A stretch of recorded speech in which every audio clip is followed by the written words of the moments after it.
என்ன லஞ்ச் இன்னைக்கு? இன்னைக்கு வந்து இன்னைக்கும் ஸ்டீம் பண்ணி தான் புடலங்காய் கூட்டு, பருப்பு போட்டு புடலங்காய் கூட்டு, பருப்பு தேங்காய் போட்டு, அப்புறமா வந்து வாழைக்காய் பொட்டேட்டோ இது ரெண்டுமே ஸ்டீம் பண்ணி பொரியல் லைட்டாக அப்படியே ஃப்ரைட் மாதிரி பண்ணிக்க வேண்டியதான். ஸோ இங்கே வந்து பருப்பு குக்கரில் என்ன இருக்கு? குக்கரில் தண்ணி இருக்கு, பருப்பு, சாம்பார் பருப்பு, வெங்காயம், தக்காளி எல்லாத்தையும் போட்டு இது தனியாக வேக வச்சு எடுத்துட வேண்டியதான். அவ்வளோதான், சாம்பார் ரெடியா? அவ்வளோதான் முடிஞ்சு. இன்னைக்கு வந்து இது என்னோட டாஸ்க்கு. உன்னோட டாஸ்க் வந்து எல்லா கபோர்டும் தயவு செஞ்சு க்ளீன் பண்ணி கொடுத்துரு. கபோர்டு ஃப்ரிட்ஜுக்கு மட்டும் க்ளீன் பண்ணி கொடுத்துருது உன்னோட டாஸ்க்கு. டன்னா? டன் இல்லைன்னா விடவா போகிறேன். மணி இப்போவே பாருங்க 1:30 ஆயிடுச்சு. நீங்கள் இதுக்கப்புறம் நான் சமைச்சு சாப்பாடு தனியாக கொதிச்சு நேராக பூசணி காப்பதுவே கரெக்டாக இருக்கும். பொட்டேட்டோ, ஸ்வீட் பொட்டேட்டோ பீஸ் பண்ணி வச்சுருக்கேன். இது எனக்கு, பட்டுக்கு, உனக்கு. எந்த பீஸ் பெருசாக இருக்கும் உனக்கு. நேற்றும் வேக வச்சு கடைசியில் நானே சாப்பிட்ணும். இனிமேட்டு நீ உனக்கு வைக்கிறத உனக்கு ஒழுங்காக சாப்பிட்டீங்கன்னா தான் அடுத்து நான் சமையல் செய்வேன், இல்லைன்னா செய்ய மாட்டேன். அவளையே சாப்பிட வச்சிடலாம் போல இருக்கு, உன்னைய சாப்பிட வைக்கிறது தான் பெரும்பாடாக இருக்கு. இது என்னது? பீர்க்கங்காயா? புடலங்காய். சாரி. இந்த புடலங்காய்க்கும் பீர்க்கங்காய்க்கும் எத்தனை வாட்டி சொன்னாலும் திருப்பியும் தப்பாகவே தான் சொல்லுவோம் போல இருக்கு. ஸோ புடலங்காய் வந்து கட் பண்ணி அப்புறமா இதில் ஃபஸ்ட்டு வந்து கட் பண்ணுறதுக்கு முன்னாடி பருப்பு வச்சுருவேன். ஏன்னா பருப்பு வேகிறதுக்கு லேட் ஆகுமா. பருப்பு வச்சுட்டு அதுக்கப்புறமா வந்து வெஜிஸ் கட் பண்ண ஆரம்பிச்சிடுவேன். இப்போ இது வந்து ஆனியன் ஃபர்ஸ்டே கட் பண்ணி வச்சுட்டேன். ஏன்னா இப்போ என்னன்னா நம்ம ஸ்டீம் பண்ணி பண்றோம்ல. இப்போ ஸ்டீம் நான் இதுல இட்லி குண்டான்ல போட்டேன்னு வச்சுக்கோங்க, போட்டுட்டு ஒரு இந்த புடலங்கால தண்ணி டக்குன்னு வந்து வெந்துடும். ஸோ அதனால நான் வந்து வெங்காயம் இதுல ஸ்டீம்ல வச்சுட்டு டக்குன்னு வெங்காயம் ஃப்ரை பண்ணேன்னா அந்த வெங்காயம் வதங்கிறதுக்கும் இந்த புடலங்காய் வேகிறதுக்கும் டைம் கரெக்டா இருக்கும். சொல்லப்போனா இது சீக்கிரமாவே வெந்துடும். அதனால ஃபர்ஸ்ட் பருப்பு வச்சிருவேன், இது வெங்காயம் கட் பண்ணிடுவேன். ஸோ இப்போ இதை கட் பண்ணிட்டு உடனே இட்லி குண்டால போட்டு எடுக்க வேண்டியதுதான். ஆஹா போதும், அதுவே ஜாஸ்தி தான். இப்போ பேஸ்ல வந்து கொஞ்சம் இது ஹீட் ஜாஸ்தியா இருக்குமா, அதனால பேஸ்ல வந்து இந்த கழுங்கு ஐட்டம்ஸ்லாம் கொஞ்சம் லேட் ஆகும் வேக. ஸோ பேஸ்ல ஸ்வீட் பொட்டேட்டோ டக்குன்னு வந்துடும். இதுல நான் வாழைக்காவும் நான் இது பொட்டேட்டோவும் போட்டிருக்கேன். ஸோ அதனால அது வந்து பேஸ்ல அதை வச்சுட்டு மேல வந்து மேல வந்து பீர்க்கங்காவா புடலங்காய் வந்து மேல வச்சுக்கலாம். இது ஸ்வீட் பொட்டேட்டோ டக்குன்னு வந்துடும். ஸ்வீட் பொட்டேட்டோ வந்து டெய்லி இவங்க சாப்பிடணும் அவங்க சாப்பிடணும்லாம் கிடையாது. ஜென்ரலா எல்லாருமே சாப்பிடலாம். அதுவும் குட்டீஸுக்கு கிட்ஸுக்குலாம் ரொம்ப நல்லது. பாப்பாவுக்கு நம்ம எப்போதுல ஸ்வீட் பொட்டேட்டோ கொடுக்குறோம். இந்த ஃபுட்டு அந்த லிக்விட் ஃபுட்ல இருந்து கொஞ்சம் அந்த சாலிட் மாத்திரத்துல இருந்து கொடுத்துட்டு இருக்கோம். இது வந்து இப்போ மேல பண்ணலாம். இது ஏன்னா சீக்கிரமா வந்துடும். இது வந்து இந்த தண்ணிக்காயெல்லாம் சீக்கிரமா வந்துடும். நம்ம வந்து ஒரு 10 முத்தம் இது வந்து ஒரு 100% இதுல வேக வைக்க போறது இல்லை. ஸோ இது வந்து எவ்வளோ ஒரு 70% வெந்துட்டா போதும். நம்ம இதுல வேற இப்போ பருப்பு போட்டு தாளிக்கிறோம்ல, அதுல தாளிக்கிறப்போ ஒரு அந்த காரம் அந்த எசன்ஸ்லாம் இறங்குறதுக்கு ஒரு 5 நிமிஷம் அதில் போட்டு கொதிக்க விடுவோம்ல, அதில் இன்னும் ஃபுல்லாக பயங்கரமாக வெந்துடும். ஸோ இதுல இருந்து ஒரு 70% வேக வச்சு எடுத்தா போதும்.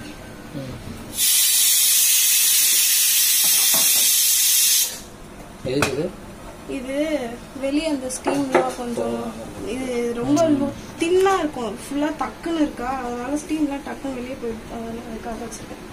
ஸோ இந்த பக்கம் தாளிச்சிக்க வேண்டியதுதான்.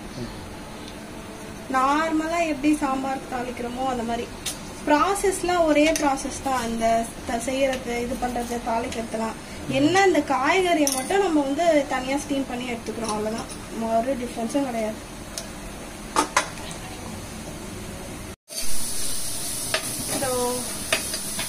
எவ்வளவு நேரம் இருக்கும் நம்ம வச்சு ஒரு 5 minutes or 10 minutes எவ்வளோ நேரம் இருக்கும்?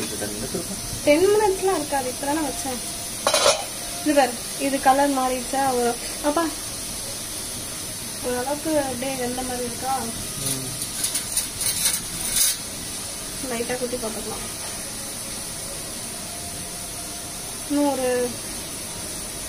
இன்னொரு 2-3 minutes வச்சா கரெக்டாக இருக்கும். இதில் இந்த கட்டிங் தான் ஒரே மாதிரி கட் பண்ணோன்னு வச்சுக்கோயேன், கரெக்டாக வந்துடும். இது நான் ஒன்று பெருசாக இருக்குது ஒன்று குட்டியாக இருக்குல்ல, குட்டியாக இருக்கிறதுலாம் வந்துருச்சு, பெருசாக இருக்கிறது கொஞ்சம் இதுவாக இருக்குது.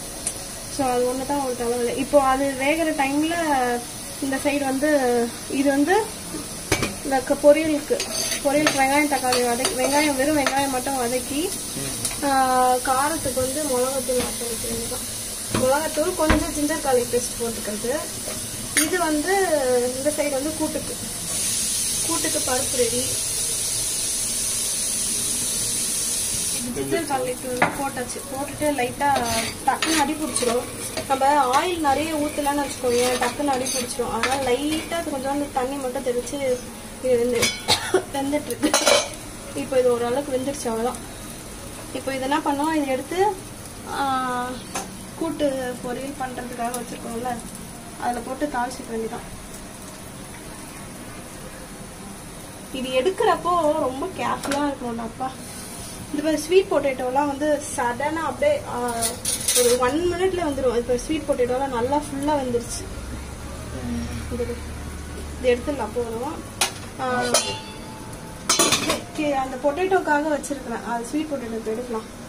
இது என்ன பண்ணணும், போட்டு அது என்ன வேற ஆப்ஷன் எனக்கு தெரியல.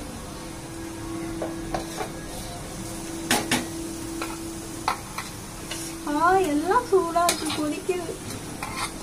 முதல்ல நான் முடிச்சுட்டு சாப்பாடு வச்சுட்டு நான் போய் முதல்ல ஃப்ரெஷ் அவுட் வரேன். நீ சாப்பாடு வடிச்சிருப்பான், பயங்கரமா கொதிக்குது. இந்த லஞ்ச் டைம்ல மட்டும் காலையில எந்திரிச்சு சமைக்காமனா அது மட்டும் முடியவே முடியாது. இப்போ இது வந்து ஃபுல்லாலாம் குக் ஆகல. ஸோ இது வந்து ஒரு 70% தான் குக் ஆகிருக்கும். ஸோ இது ஒரு பெரட்டிட்டு பருப்பு நம்ம வேக வச்சிருக்கோம்ல, அது என்னது சாம்பார் பருப்பும் கொஞ்சம் நீ ஒரு கடலைப்பருப்பு, சாம்பார் பருப்பு கடலைப்பருப்பு ரெண்டுமே சேர்த்து வேக வச்சிருக்கேன். அதை வந்து கொட்டி கொஞ்சம் கொதிக்க வச்சு ஃபைனலாக நம்ம வந்து தேங்காய் போட்டு இறக்கிக்க வேண்டியதான்.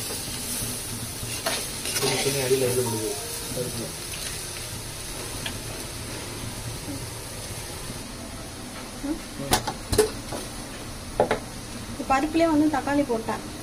இது வந்து கடையெல்லாம் தேவையில்ல, ஏன்னா நம்ம கூட்டு மாதிரிலாம் வைக்கிறோம், பருப்பு அப்படியே இருந்துச்சுன்னா நல்லா தான் இருக்கும். சும்மா லைட்டாக அந்த கிரேவிக்காக லைட்டாக நான் வந்து மேஷ் மட்டும் பண்ணிக்கிறேன். கடையிறதும் வந்து நான் இதில் தான், அந்த மேஷரில் தான் பண்ணுறது.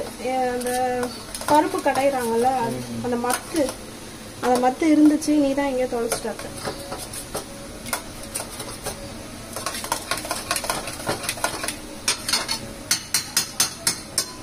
பருப்பு எடுத்து ஊற்றிட வேண்டியதான்.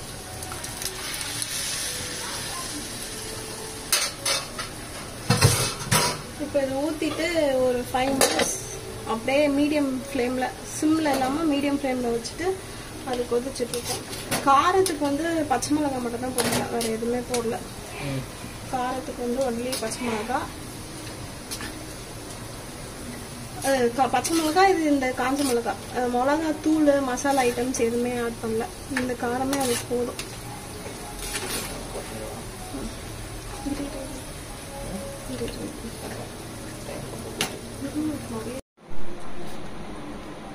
அவ்வளோதான் முடிஞ்சு. இதுக்கப்புறம் ஓனாதான் சாப்பாடு வச்சுட்டேன்னா, அது சாப்பாடை மட்டும் வடிச்சிட்டு கொஞ்சோண்டு தயவு செஞ்சு ப்ளீஸ் கிச்சனை மட்டும் லைட்டாக துடைச்சி விட்டினா புளியமாக போகும். அண்ட் ஃபைனலாக வந்து தேங்காய் ஊற்றிட்டு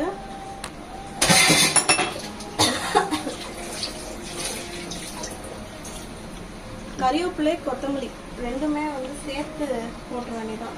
பொரியலும் முடிஞ்சிச்சு.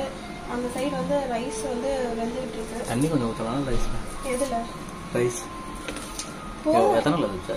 3 தான் வச்சேன். நிறைய இருந்தாலும் நல்லா இருக்க மாட்டேங்குதா? இந்த கறிவேப்பிலை வந்து தாளிக்கும் போதும் போட்டுக்கலாம், இப்போ கடைசியும் போட்டுக்கலாம். எனக்கு அந்த லாஸ்ட்டாக வந்து போடுறப்போ அந்த ஃப்ளேவர் வந்து சூப்பராக இருக்கும். மோஸ்ட்டாக வந்து இந்த நான்வெஜ் கிரேவிலெல்லாம் கறிவேப்பிலை கொத்தமல்லி லாஸ்ட்டாக போடுவாங்க. அந்த ஃப்ளேவர் சூப்பராக இருக்கும். எனக்கு வந்து அதை அப்படியே எல்லாத்தையும் நான் ஃபாலோ பண்ணுறேன். அவ்வளோதான், பொரியல் முடிஞ்சிருச்சு. இது ஆஃப் பண்ணிட வேண்டியதான். இதுக்கு மேலே கொதிச்சேன்னா அது வந்து அதில் இருக்க சத்தெல்லாம் போயிடும். கிரேவியும் ரெடி ஆயிடுச்சு, நல்லா திக்காக இருந்துச்சு. எனக்கு என்னமோ இன்னைக்கு தான் அந்த கலர் கரெக்டாக வந்த மாதிரி இருக்கு. அந்த மஞ்சள் கரெக்டாக, மஞ்சள் பொடி கரெக்டாக போட்டிருக்கான் போல. இதனால வந்து அப்படியே வெறும் கலர்லெஸ்ஸாக இருந்த மாதிரி இருந்துச்சு. இன்னைக்கு ஓரளவுக்கு பரவாயில்ல. காய் வந்து ரெடி, பொரியல், பொட்டேட்டோ வாழைக்காய் பொரியல். இது வந்து இந்த பொட்டேட்டோ ஃப்ரைக்கு மட்டும் வந்து இந்த தேங்காய் எண்ணெய் யூஸ் பண்ணணும். அந்த ஃப்ளேவர் செம்மையாக இதில் பாருங்க, அந்த தேங்காய் எண்ணெய் ஸ்மெல் அப்படியே வருது. அண்ட் இது வந்து பிஃபோர் இது காய் மட்டும், காய் ஒரு sweet potato, right, sweet potato cucumber மட்டும். இது என்னோட பங்கு, உன்னோட பங்கு நீ ஆல்ரெடி முடிச்சிட்ட. அண்ட் இந்த பிளேட், இந்த பாஸ்தா பவுல் வந்து இப்போ தான் ஆன்லைனில் ஆர்டர் பண்ணியிருந்தேன். அதோட வீடியோ போட்டிருக்கேன். உங்களுக்கு பிடிச்சிருந்தா வாங்கணும்னு நினச்சிங்கன்னா அந்த டீட்டெயில்ஸ்லாம் அதில் கொடுத்துருக்கேன், செக் பண்ணிக்கோங்க. செம்ம சூப்பராக இருக்குது. ரேட்டும் வந்து ரொம்ப கம்மியாக இருந்துச்சு. மற்ற பவுலெல்லாம் இது வந்து 3 செட் அப்படியே அதெல்லாம் சேர்த்து வரும். அதை கம்பேர் பண்ணுறப்போ இது ரேட் எவ்வளோ கம்மி. அண்ட் ரைஸ் வந்து கொதிச்சிட்டு இருக்கு. ரைஸ் வந்து வடிச்சிட்டு நான் போய் முதல்ல ஃப்ரெஷ் அவுட் ஆகிறேன். That's it. அண்ட் இந்த வீடியோ உங்களுக்கு பிடிச்சிருந்துச்சுன்னா டூ சப்ஸ்கிரைப். அண்ட் மேலும் எந்த மாதிரி வீடியோஸ்லாம் வந்து போடலான்னு சொல்லிட்டு சொல்லுங்கள். ஸோ அவ்வளோதான், என்னோட மினி கிச்சன் முடிஞ்சிருச்சு. மினி ஹெல்த்தி ஃபுட், ஹெல்த்தி சமையல்னு சொல்லிட்டா. ஸோ முடிஞ்சிருச்சு. நான் போயிட்டு ஃப்ரெஷ் அவுட் ஆகிட்டு வரேன். பாய்.